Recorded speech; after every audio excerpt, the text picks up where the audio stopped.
اگر آپ کو ہماری ویڈیو پسند آئے تو ویڈیو کو لائک کریں، شیئر کریں، کمنٹ کریں اور ہمارے چینل کو ضرور سبسکرائب کریں۔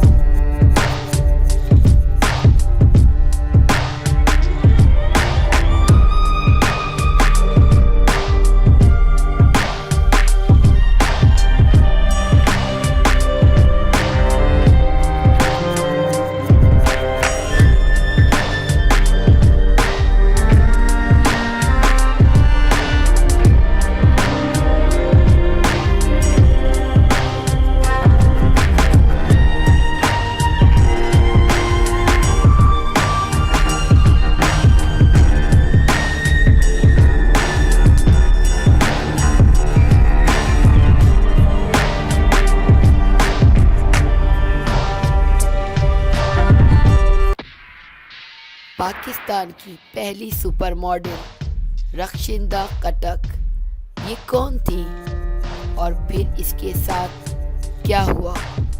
وہ بات جو پاکستانیوں کو معلوم نہیں۔ آج کے پاکستان میں ماڈلنگ کے شعبے سے اتنی بڑی تعداد میں لڑکیاں وابستہ ہیں کہ ان کا شاید ان کا شمار ہی ممکن نہیں، لیکن 4 دہائیوں قبل تک اس شعبے میں ایک ہی نام راج کر رہا تھا۔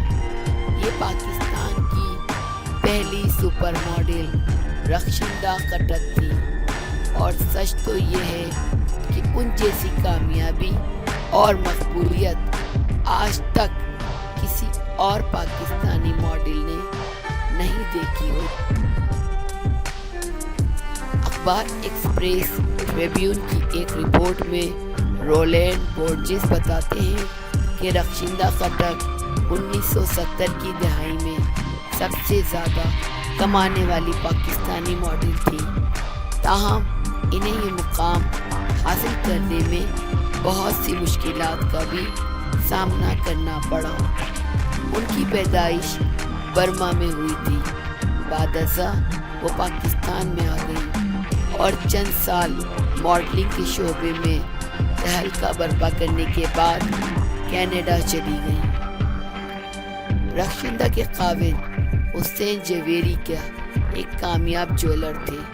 کہتے ہیں کہ ایک بار وہ اپنی اہلیہ کے ساتھ گئے، انہیں تصاویر بنانے کے لیے مختلف پوز بناتے ہوئے دیکھتے رہے۔ وہ ڈائریکٹر کے پاس گئے اور کہنے لگی کہ ان کی بیوی کو جو معاوضہ دیا جا رہا ہے اس سے 10 گنا زیادہ دیا جائے تو وہ اسے کام کرنے کی اجازت دیں گے۔ اگرچہ اس زمانے کے حساب سے یہ بہت بڑا مطالبہ تھا، لیکن ڈائریکٹر کے پاس اور کوئی چارہ نہیں تھا۔ یوں رخشندہ کٹک اپنے دور کی سب سے زیادہ کمانے والی ماڈل بن گئی۔ اس دور کے انگریزی و اردو جرائد کے صفحات ان کی خوبصورت تصاویر سے مزین ہوتے تھے، اور ہر طرح کی مصنوعات کے لیے بھی وہ ماڈلنگ کرتی تھی۔ رخشندہ نہ صرف دراز اور دلکش تھی، بلکہ ان کی شخصیت کئی اور خوبیوں سے آراستہ تھی۔ وہ 5 زبانوں میں مہارت رکھتی تھی۔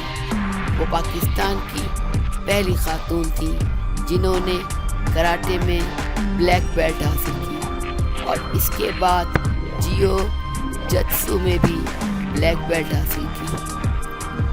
رخشندہ ان کے خاوند حسین جویری اور بیٹا چنگیز 1979 کے آخر میں کینیڈا منتقل ہو گئے اور بعد ازاں وہیں کی شہریت حاصل کر لی۔